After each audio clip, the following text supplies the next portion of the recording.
गांव के चाउमीन। गांव में चाउमीन का चलन अभी अच्छे से नहीं आया था, लेकिन सुरेश शहर से चाउमीन बनाना सीखकर गांव में ठेला लगाता है।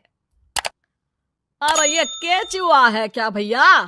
कैसे खाया जाता है? अरे नहीं नहीं, ये चाउमीन है। चाउमीन शहर में खाया जाता है। कितने की दे रहे हो सुरेश? 10 रुपए की प्लेट भरकर।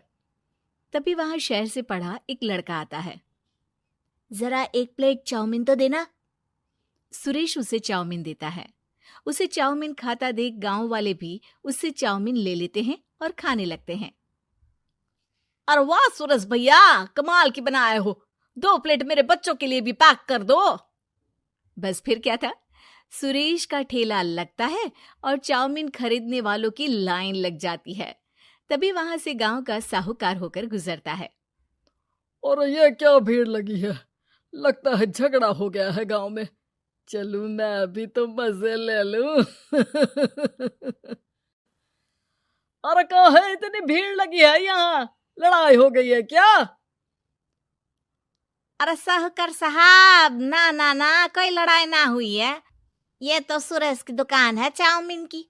हम लोग चाउमीन खाने आए हैं, आप भी खाइए ना।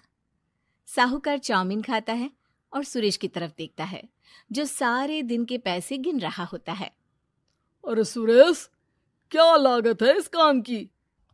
अरे साहूकार जी, आप अब आए हैं तो ये पूरे 10,000 रुपए ले जाइए, जो पिछले साल शहर जाने से पहले आपसे लिए थे ना।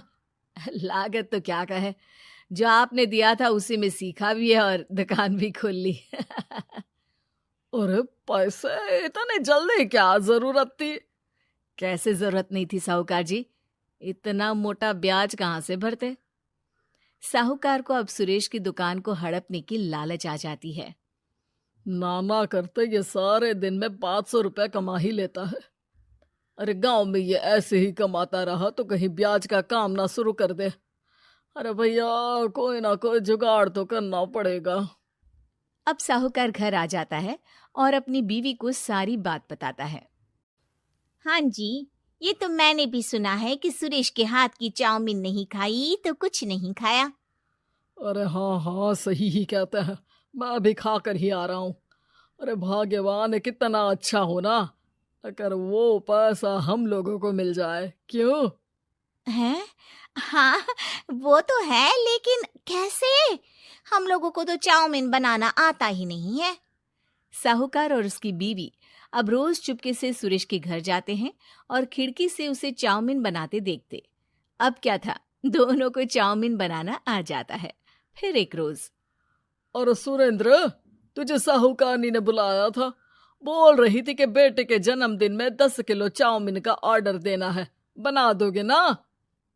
अरे हाँ हाँ साहूकार जी, मैं जरूर बना दूंगा। कब देना है घर में 10 किलो चाउमीन? अरे वो तो तू घर आकर बता कर लेना, मैं नहीं बता पाऊंगा। ठीक है, शाम को काम निपटा कर आ जाता हूँ। सुरेश साहूकार के घर जाता है, लेकिन वहां मियाँ बीवी मिलकर उसे बंधक बना लेते हैं। अरे मुझे क्यों बांध रखा है? मुझे छोड़ दो। आज से तेरा ठेला मैं लगाऊंगा और बहुत सारे पैसे कमाऊंगा। साहूकार एक आदमी को सुरेश की निगरानी में लगा देता है और वहां से चला जाता है। अगले दिन, अरे साहूकार जी, आप कब से चाउमीन बेचने लगे और अपना ये सुरेश कहाँ गया? और वो तो शहर गया है। उसका कोई काम निकल आया था। बोल रहा था कि जब तक वो ना आए तब तक मैं ही उसके ठेले का काम कर दूं। पैसे भी तो बहुत उधार ले रखे थे उसने। लगता है कर्जा भरने के डर से भाग गया है। अरे पर वो तो बोल रहा था कि उसने सारा कर्जा उतार दिया है, और वो क्यों भागेगा? इतना तो कमा रहा था। अरे मुझे क्या पता। अरे चाउमीन खाना है तो बोलो, नहीं तो भागो यहाँ से। अरे हाँ हाँ, दे दो दे दो। अब तो चाउमीन खाना पूरे गांव के लोगों के लिए आदत ही बन गया है। ना खाओ तो नींद ना आए। हाँ हाँ, तो लो और निकालो 50 रुपए। 50 रुपए क्यों? सुरेंद्र तो 10 रुपया में देता था। अरे वो पागल था, मैं थोड़ी ना हूँ। गांव वाले, जिनको चाउमीन की लत लग गई थी, वो करते भी क्या? दे दो और ये लो 50 रुपए। लेकिन फिर साहूकार उन लोगों को प्लेट में थोड़ी सी चाउमीन रख देता है। अरे ये क्या, पैसे 5 गुना ज्यादा और चाउमीन बस इतनी सी। अरे साहूकार साहब, भगवान से तो डरो। बस फिर क्या था, साहूकार की मन मर्जी चलने लग जाती है और गांव वाले करते भी क्या। एक रोज मुझे तो लगता है कि सुरेश को साहूकार ने मार डाला होगा, क्योंकि उसका काम इतना अच्छा चल रहा था, फिर वो क्यों जाता, और वो भी साहूकार के हवाले दुकान करके। ना बाबा ना। अगले रोज भाग्यवान, देखो तो जरा, इस सुरेश भी ना कितना पागल था। जिस काम से वो ज्यादा पैसे बना सकता था, उससे इतने कम पैसे छाप रहा था। 50 रुपए प्लेट में भी गांव वाले खूब खा रहे हैं चाउमीन। हाँ जी, और जितने में वो लोगों को 10 प्लेट खिलाता था। भर भर कर हम लोग उतने में 20 प्लेट बना रहे हैं, क्यों जी? वहीं सुरेश रोज भगवान से मांगता कि बस एक बार वो किसी तरह वहां से निकलने में कामयाब हो जाए, लेकिन उसकी हर कोशिश नाकामयाब होती। फिर एक दिन, अरे भाग्यवान, ऐसा कुछ करो कि चाउमीन बनाने का खर्चा आधा हो जाए, जिससे हम लोगों को और मुनाफा हो। ना जी, मुझे तो कोई तरकीब ना सूझ रही। अरे सुनो, एक काम करते हैं। चाउमीन बनाने में जो सब्जी लगती है वो मंडी में लेने तुम देर रात चली जाना। तब तक वो सारी सड़ी गली सब्जी जो दुकानदार वहीं फेंक जाते हैं, वो उठा कर ले आना फ्री में। अरे वाह जी वाह, आप तो बहुत समझदार हैं जी। बीवी वैसा ही करती है, लेकिन अब लोग चाउमीन खाते तो मुंह बनाकर।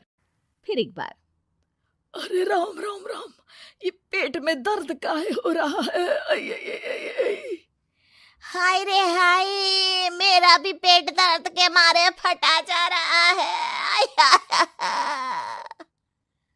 सभी को शक हो जाता है कि उन लोगों को चाउमीन खाने से ही ये बीमारी हो गई है। वहीं दूसरी तरफ जो आदमी सुरेश की निगरानी कर रहा था, वो सो रहा होता है और मौका देखकर सुरेश वहां से भाग जाता है। सुरेश गांव वालों के पास जाकर उन्हें सब कुछ बता देता है। बस अब क्या था, साहूकार के घर पुलिस पहुंच जाती है। चलो, तुमने गांव के लोगों को खराब सब्जी वाली चाउमीन खिलाकर बीमार किया और सुरेश को बंधक बनाया। तुम्हें इसीलिए हम गिरफ्तार कर रहे हैं। साहूकार को पुलिस ले जाती है और फिर अगले दिन से सुरेश का ठेला गांव के बाजार में लग जाता है, जहां अब पहले से